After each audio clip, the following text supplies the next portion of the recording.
Okay, so these resources I have taken from the 0500 series, and you will see that text A and text B are given, and the question is about the speech.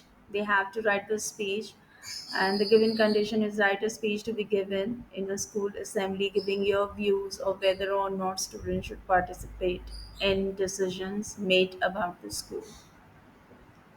Now, many teachers they raised this query that while in the syllabus they see that the directed writing could be of discursive, it could be of persuasive structure, or it could be evaluative. So it will all be written in the question. You have to teach your students to interpret the question properly.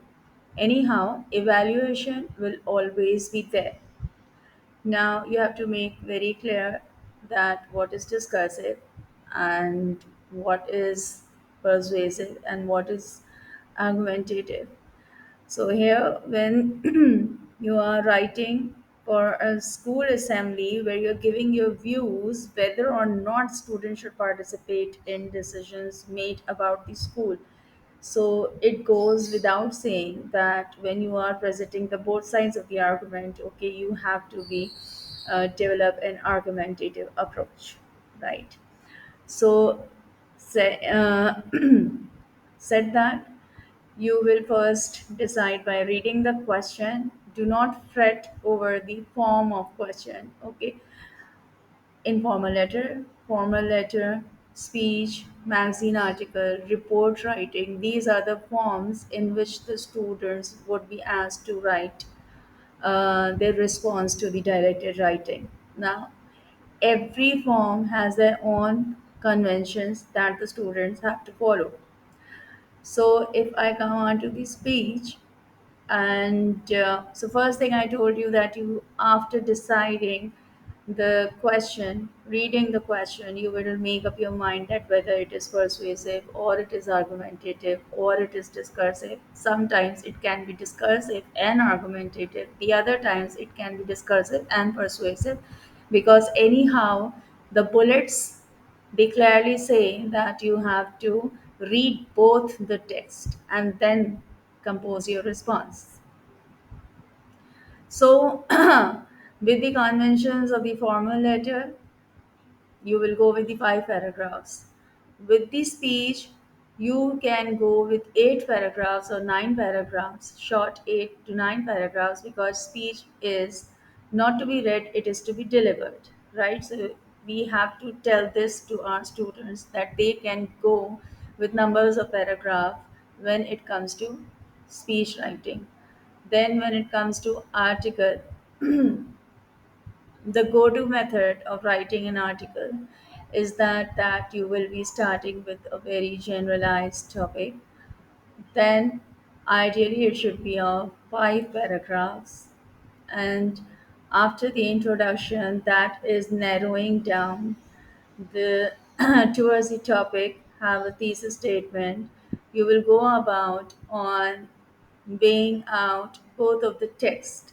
Okay, here you have to make sure that the students are not referring to the text as text A says this and text B says this. No, they have to come up with these kind of expressions where they can start off their sentences that while some people say this, there are the people who also agree with the fact that is this. So here you can give some sentence frames to the students, and which they can use if they are struggling in writing. And really you want to have to keep them away, keep them off from using this phrase that text A says this and text B says this. Okay, it will be taken as a writing flaw, as an understanding flaw. Okay, and then after your students have given the analysis of both of the texts, you can go on to the writing the evaluation paragraph. Now coming to evaluation, evaluation is not complete without giving the reasons. When you are making a judgment, you have to tell your students that when you are making the judgment, you have to give the reason that why you are making that judgment. And then the concluding paragraph, which should end with a call of action.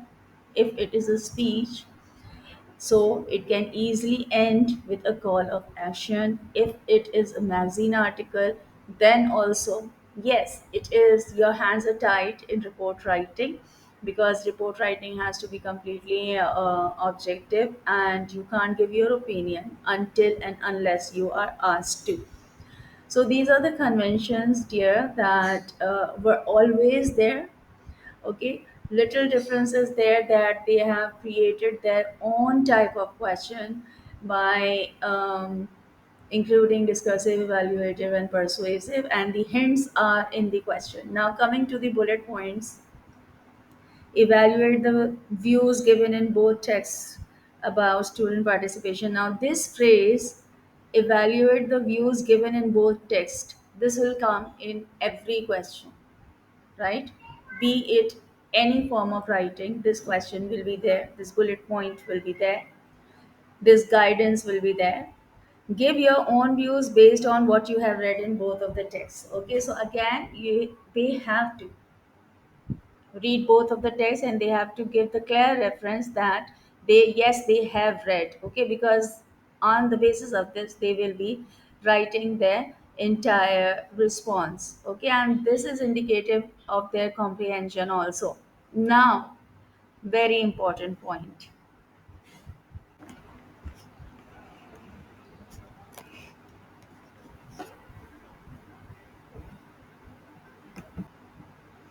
Okay, very important point. I have written them. What about the content points? Are they to be listed all? Are they to be annotated? First of all, extraction of the content point and listing them down is not now the part of the question.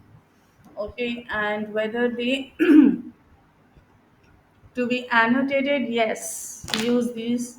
Ask your students to use these. Annotate the content points. Okay, and they have to use the blank sheet which is there in their exam script. They can use that blank sheet to list down all the content points. Okay, and then it is not must at all that, let's say, 8 points are there in text A and the other 8 points are there in text B. 16 points. Ask your students to pick only 2 to 3 points from both the texts, two from text A, two from text B, and then develop them properly. Because you have to bear in mind that it clearly says that they have to give their own views also, they have to develop the facts also.